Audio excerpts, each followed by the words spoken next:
Good morning, and of course, welcome to Democracy Today, right here on Boss Radio 98.9 FM. My name is Eustace Okere, and I do sincerely apologize for starting a little bit behind schedule. Well, I think we're here now, and that's actually what matters.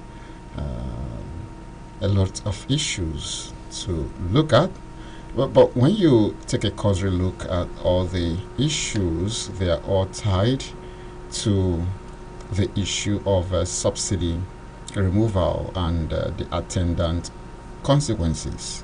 Yes, the subsidy removal and the attendant consequences. That's what we shall be looking at this morning on People's Democracy right here on Boss Radio 98.9 FM. And as usual, you'll be calling in to give your candid advice on how best to cope with the whole situation, because it is really biting hard on people and making people to become aggressive, resorting to violence at even the slightest provocations. And this is not how to go as a country. I think it's high time we actually joined hands in salvaging this country by at least standing for what is right, just like we did in the last presidential elections, where all Nigerians stood their ground to ensure that the right thing was actually done.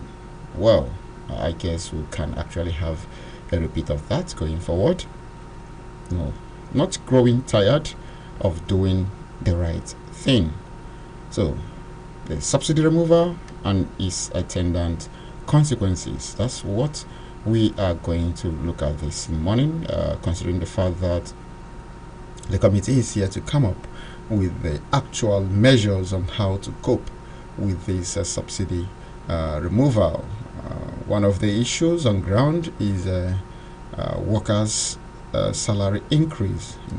The agitation for workers to have their salaries increased. I think from the normal 30,000 naira minimum wage to something at least appreciable, and of course something that meets with modern reality. Although the TUC actually gave a proposal that it should be made to be 200,000 naira, and it has become critical in the sense that the cost of things in the market are skyrocketing, and something actually has to be done about that. And I think yesterday, I think a day before yesterday, the former governor of Edo State, and of course the former Labour leader in the person of Adams Oshomole, actually gave an advice, saying that that 30,000 naira minimum wage is nothing, as his cleaner earns over 60,000 naira. That's actually according to the former governor there. He said, if I have chosen to employ a cleaner and chosen not to clean the house by myself, that is the least I thought I could pay. All right, he said, okay. And of course, you need to also know that Adams Oshomole is a senator representing Edo North Senatorial District, and he made this statement, that was on Sunday, yesterday, wherein he said the 30,000 naira monthly minimum wage was a criminal wage. And he pointed out that his cleaner earns well above 60,000 naira. He said what we call minimum wage is a criminal wage. Yeah, that's actually what he had to say there during a media interactive forum. He said, if you exchange 30,000 naira at 800 naira or 700 naira to the dollar, what does that translate to? So the value of that minimum wage when it was 125 naira, when it was first introduced under I think the Shehu Shagari government, is about 2 times or 3 times the value many years later, even in the public service. That's the argument. He's talking about the idea behind the minimum wage and of course its value in the market. He said the average responsible private sector employer is a better employer than the federal government or state government. Okay, I wouldn't know. Yeah, I think he went on to review a lot of other issues. So I can tell you what I have decided to pay my cleaner, and it's just a primary school. I'm not sure she has even a school living certificate, but she's knowledgeable enough to clean the house. Said I found myself unable to pay her less than 60,000 naira. In fact, 60,000 naira is about my kind of conscience. I'm trying to imagine what she has to pay for a house. She told me she has 4 children. That's Shomale there speaking. All right, how she's gonna cope with the 4 children. Okay, so maybe you'll be reacting to the statement by Adams Shomale and what should be done in terms of salary review, what also should be done in terms of other ways to cope with the subsidy removal, bearing in mind that it is already biting so hard on a lot of people, yeah, both the rich and the poor. None is actually finding it funny currently, with a liter of going above 600 naira, and the cost of things in the market, cost of transportation, and a whole lot of other issues. So how and what's the best way to cope with this situation? What do we do? Yes, that's actually the question on the lips of so many. And another dimension to that is how long will this last, at least when you know that something it's going to come to an end at a particular point in time. You try to see how you'll be able to cope with that until the expiration time. So the question here is, how long is this going to how long will the situation last? When are we going to come around the situation, at least for now that it has been removed, and nobody knows when the solution would come. Nobody is even talking about revamping the refineries. Nobody is talking about other ways to cushion this. I also know some governors have made efforts in procuring public vehicles for the citizenry so that they could actually go get to their destinations at the subsidized rate. Well, that's actually one of the ways. So I'll be opening the phone lines for you to ventilate on this, because it's really a very big issue. Because if you must also understand that everything, and I mean everything, revolves around petrol. Yes, fuel. That's the nature of our economy, because once the price of petrol goes high, every other thing is affected. Transportation is affected. Businesses are also affected, because most businesses run on these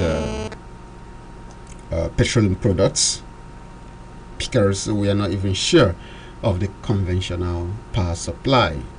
You know, it has become even more epileptic than we had in the last couple of months.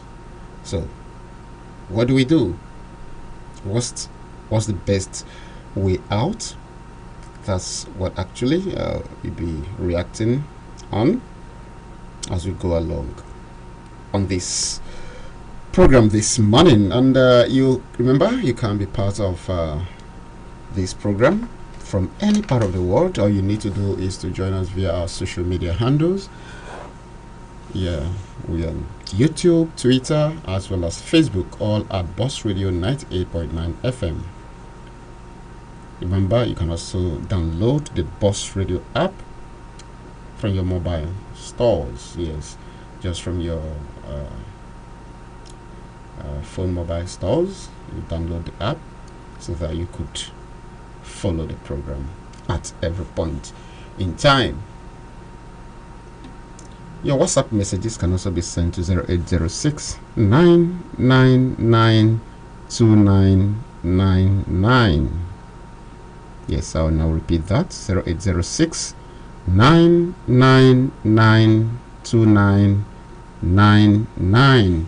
That's actually the number for your WhatsApp messages. And if you would want to place a call and make your contribution, the numbers have not also changed, and you can call 090-922-2999, 090-922-2999, or 091-226-77989, 091-226-77989.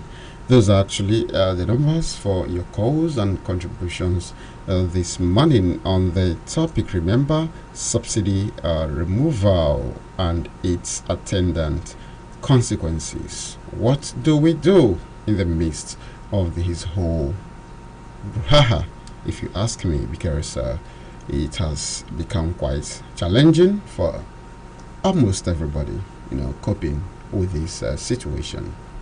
Now, you imagine families that we are hitherto find it difficult to feed. I mean, those who do not have job to do, those who probably have lost either the breadwinner or are in the hospitals fighting for their survival, and then a family out there who also they need to feed and with nothing on ground for them. How are they going to cope with the cost of things in the market? You see that could lead to increase in criminality if not checked.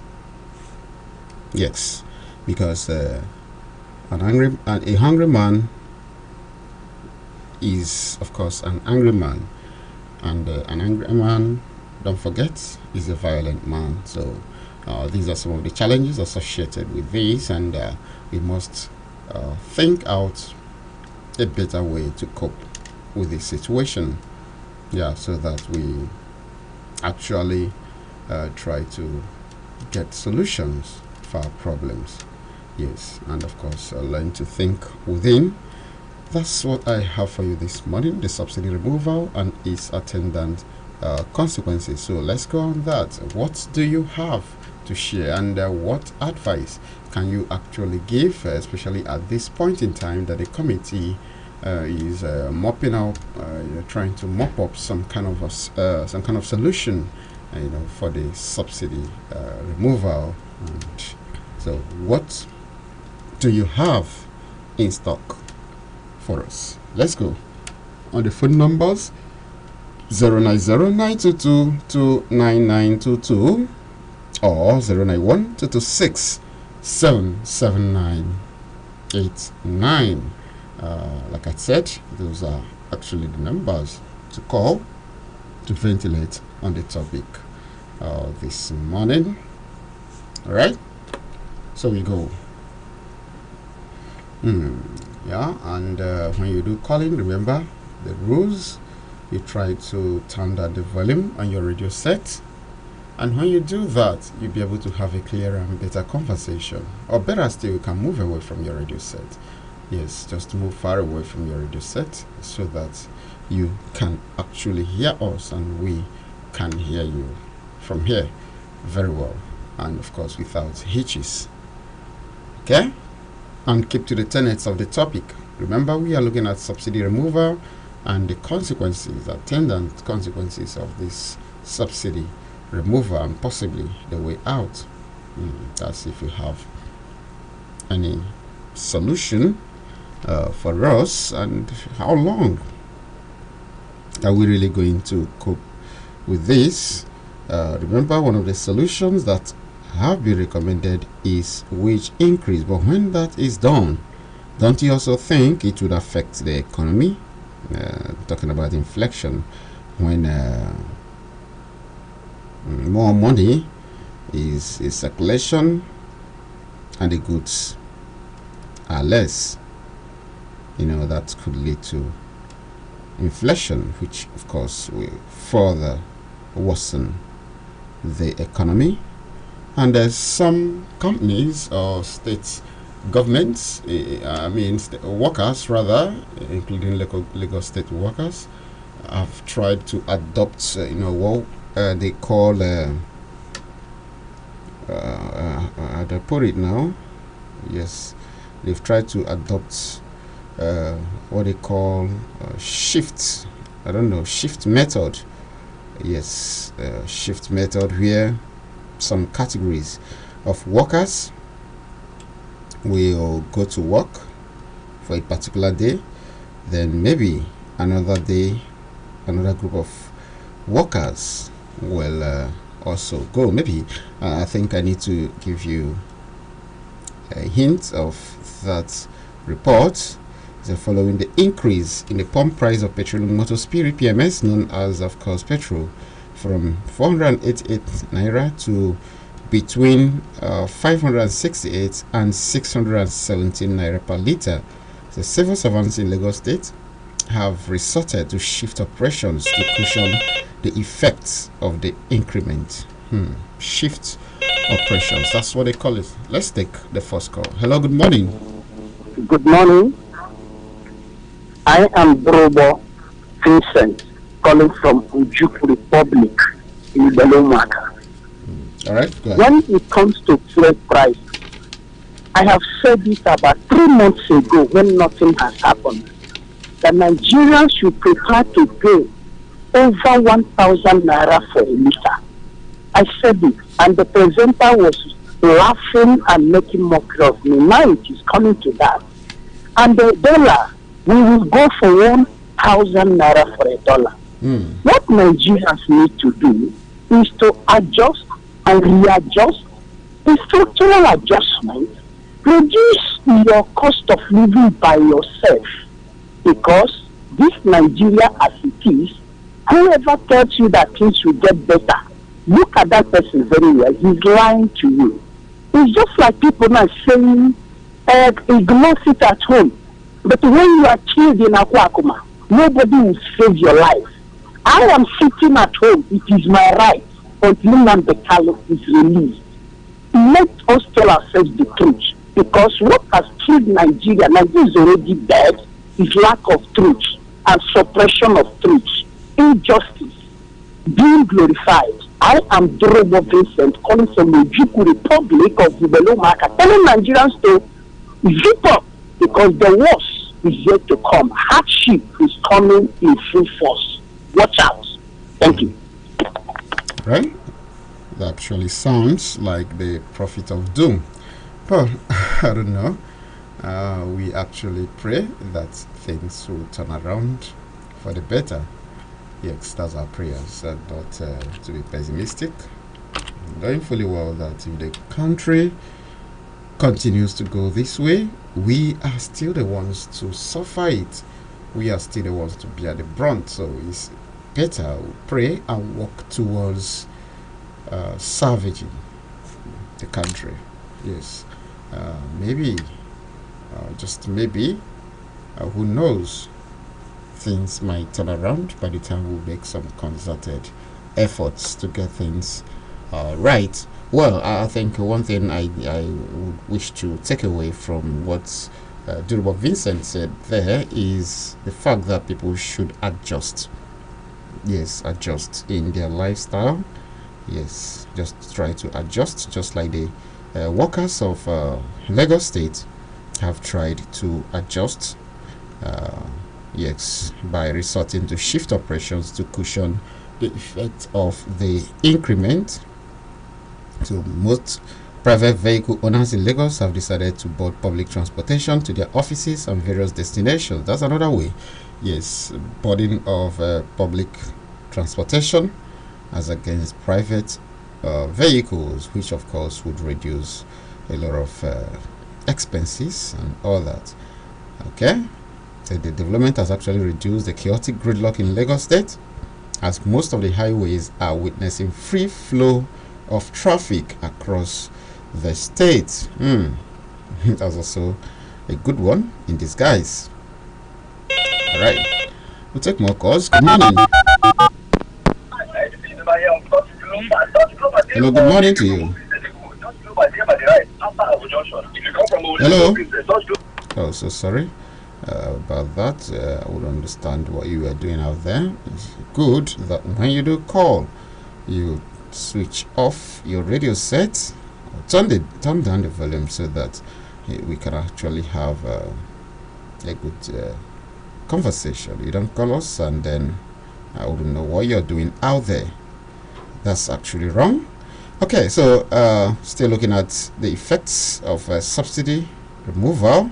Yeah, the subsidy removal and the attendant consequences. Like I did say, the senator representing the North and of course the former governor of the state, Adams Oshomole, have asked or made case for salary increment, saying that the 30,000 naira minimum wage is actually a criminal wage, as he also informed that his cleaner earns well above 60,000 naira per month. I also did say that the Lagos State workers have also resorted to shift operations to cushion the effect of the increment. Yes, and you understand what that means? Shift operations. Yes, that's actually. And most private vehicle owners have also decided to be boarding public transportation to their offices and various destinations. Yeah, these are measures, actually measures to adopt in order to cushion the effects of this situation. All right. So also many residents have been left with no choice but to resort to trekking as means of transportation due to hike in fares, with many unable to afford the exorbitant fares. The metropolis, which is gradually becoming a ghost town, has continued to witness commuters trekking to their various destinations daily. All right. The inability to cope with the rising transport fares has forced people from different walks of life to embark on the long walks despite the scorching sunlight. Okay, I'll be bringing you more of that. Hello, good morning. Yes, your prophet of doom, in parenthesis, is back. Urobo Vincent, calling from the Jubilee Republic in Belomaka. My good brother, listen, and the world listen. Removal of fuel subsidy is the best thing that has ever happened to Nigeria since 1960. Nothing more better has happened. Fuel subsidy is a total fraud. Let me tell Oga Uma Olebara and others who seem to kick against it. It's the best thing that government has going to remove this. Do you know that this subsidy, in the first place, is going to make the price of fuel the same all over Nigeria? Yes, that is the summary of it. But what subsidy is there? Fuel is cheaper in the north than in the south, than in the Niger Delta where fuel is produced. And it is only Alhajis that are eating all those billions and trillions you are hearing about. There is no single woman there. No Niger Delta person is there. It is only the northerners. It is fraud. Let it be gone forever. Then let Nigerians begin to give birth to 1 or 2 children. I have only one child by choice, and the whole world wanted to kill me for deciding to have only one. Prophet of doom, you may say, a doom of doom, and the doom of doom is coming if you don't readjust yourself. They say when the tune of the music changes, you change your dancing step, adjust yourself, travel less, adjust your diet, adjust your means of what you can trek if you can from here to market. Instead of joining motor, you can trek it. You are not going to die. I have trekked from Owerri, from Omaka to Owerri recently to show people that they can trek. Let us adjust and stop complaining and crying. Nigeria is never like the other person that just called, never going to be better. Don't expect any better. If the better comes, thanks be to God, they don't expect any better in this Nigeria.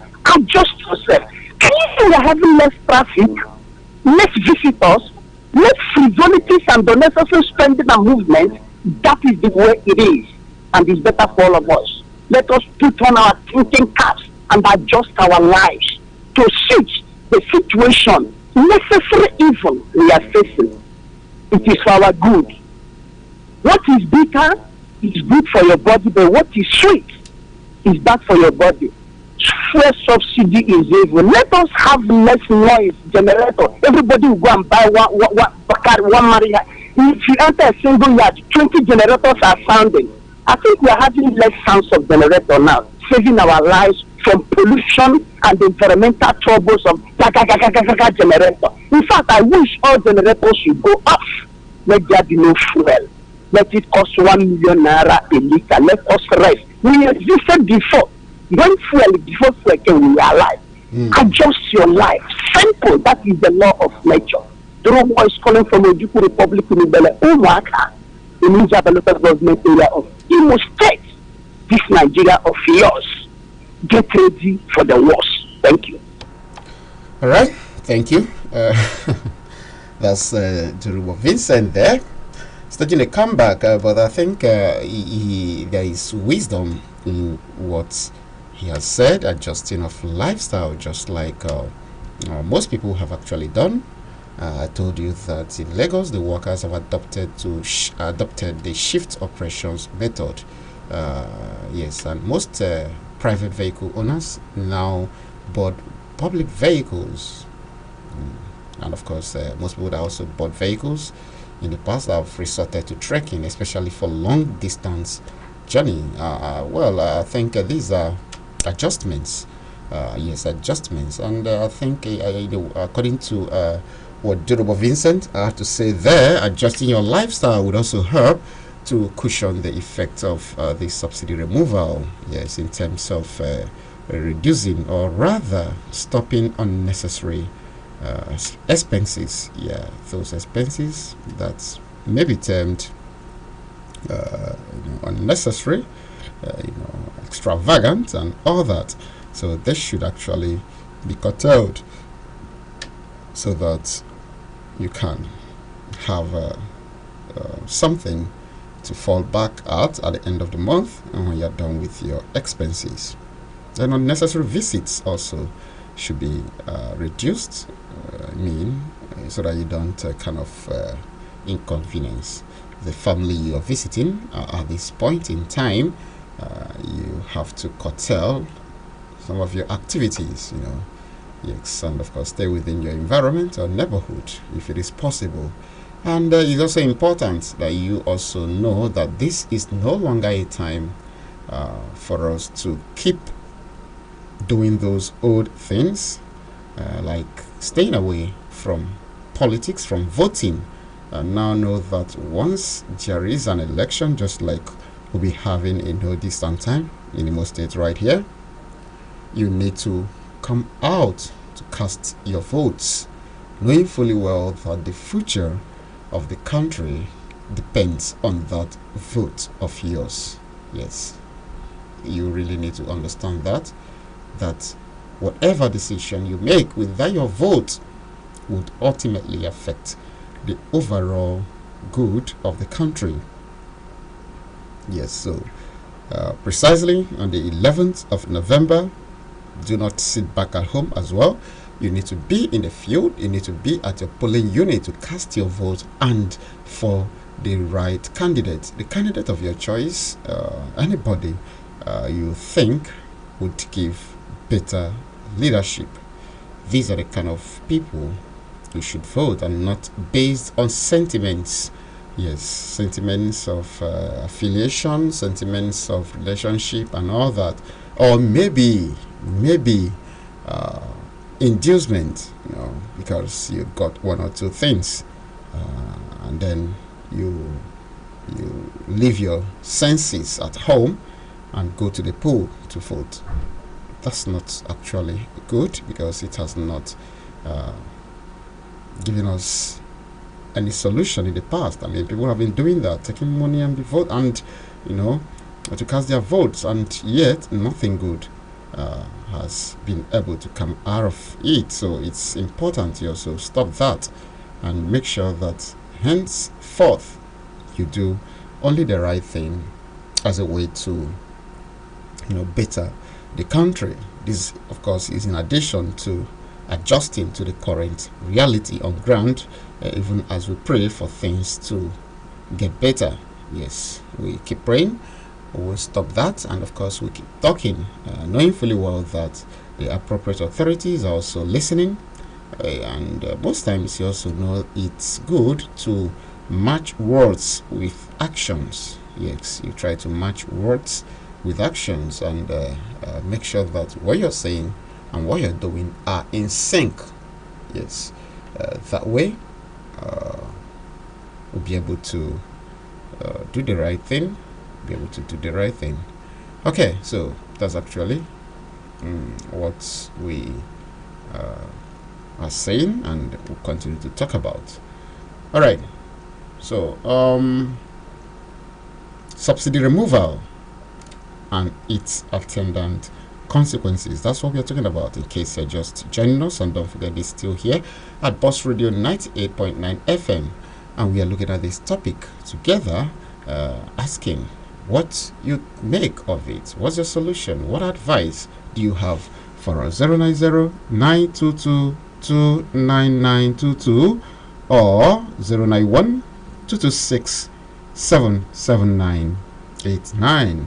Yes, those are actually the numbers to call to be part of the program this morning. 090-922-29922 or 091-226-77989. Let's, of course, keep talking. Hello, good morning. Hello, good morning. Yeah, good morning, my brother. How are you this morning? I'm good. And you? I'm good too. My name is Pastor Smart Nachi, calling you from Owerri. All right, go ahead, Pastor. Honestly, the best thing that has happened to Nigeria is the removal of subsidy.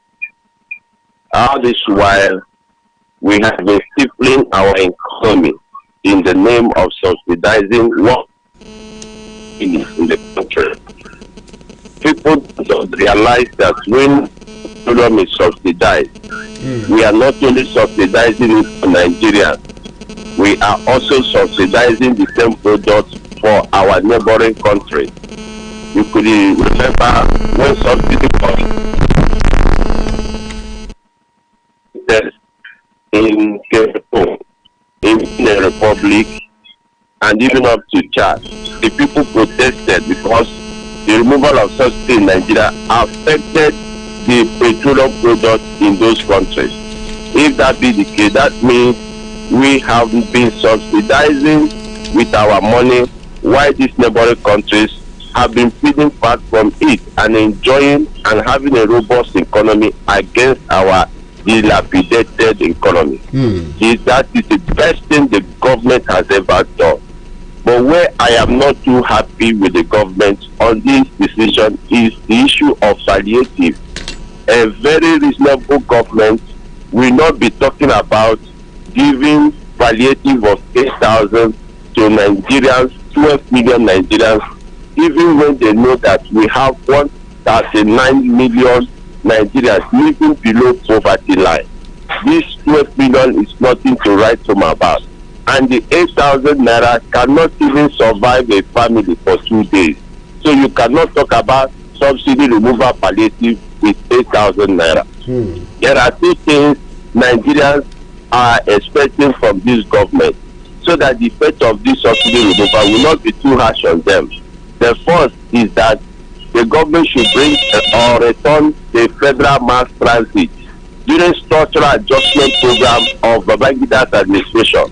Nigerians did not feel the impact so seriously because the government inaugurated federal mass transit, which helps to reduce the cost of transportation for Nigerians, and we enjoyed it. Now that the most common people in Nigeria feel this impact because they are paying heavily to transport their goods, to transport themselves from one place to the other. The wisdom would have been that the federal government will bring out this federal mass transit, maybe give up to 10 buses to every electoral ward in this country to convey passengers, to convey goods from one place to another at a very reduced cost. If the private commercial transporters are taking 100 naira, for instance, to transport people from one place to another, and through this federal master, the people are paying 50 naira, they will not feel the impact of this subsidy removal so hard as it is today, that people have to be trekking from one place to other to meet up with their daily obligations. The second thing the government would have done as palliative is to make electricity more regular to people, because these are the two areas that people spend so much on petrol, especially the poor people. They spend so much on paying high cost of transport fare. They spend so much because anything you are going to do in Nigeria, you will require to buy fuel to power your private generator, because the electricity companies are not living up to expectation. You have a business, you have to buy fuel to power your generator to run that business. You come back at home in the night, you also have to. Oh, sorry. If they will make this electricity more regular to Nigerians, the impact will not be felt the way it is. That's my submission. Thank you. All right, thank you very much, Pastor Smart. Yeah, Naji, that's more like a sermon. Thank you. Good morning. Hello, good morning, my beloved brother, and happy new week. This is John and the call from within Owerri. My big brother in the studio. Can any country grow with insecurity? Bible says no how that we did without calculating well. Problem we have today in Nigeria, where the leaders are being disconnected from the people. That is the reason why a leader that is giving you 8,000 is increasing electricity tariff, is increasing school fees. Cost of living is hard. Whether a landlord will increase, does he really know your problem? If a leader said they want to remove you out of poverty and they still adding more tax to you, how will you go out? Problem we have is not the policies that leaders are making. Which of them can be fulfilled? We have 2020 vision from our leaders. 2020 have gone. How many was achieved? A leaders that want to remove fuel subsidy and make country better, did they have plan for ordinary modern refinery in Niger Delta development centers? A leaders that want to make Nigeria a great country, does they have plan for even rebuilding the refineries of the country? A country that want to make, a leader that want to make a country full basket, over 50% of farmers are living in ITP camp. Is it how it will be possible? Let us be sincere to ourselves. Let the leader tell us. A leader borrowed 500 billion. Only House of Representatives collect 70 billion. Few weeks ago, they were giving 24 billion each in relocating in Abuja and getting the apartment. Is it the leader? A leader that wants you to get a better country was moving just at a return back for a hedge or whatever in Lagos with 300 vehicles. Is it a leader that knows that you 8,000 naira cannot do you morning food? Until we get leaders that will put the interest of the people first, we can get things right. For now, the leaders we have is not seeing us. And if you look at us very well, you will know that Nigeria in general is in pain. And they continue being in pain because the policies, leadership style, leadership also only for the benefit of those who strongly succeeded in that battle of leadership. That is why leadership in Nigeria today is like getting a big neck time. They are ready to kill 70 of their brothers to achieve a leader. At the end, look back, they couldn't remember anything they passed through. May God save this country. Thank you. All right. Thank you very much, bro Namdi, there for your call. And I think that should be the last call for the day right here on People's Democracy. Boss Radio 98.9 FM. That's actually the match we can take so that we can actually give way for the next program, Morning Discourse, which comes up exactly at 9. All right, till then, I wish you a very lovely day. My name remains Eustace Okere.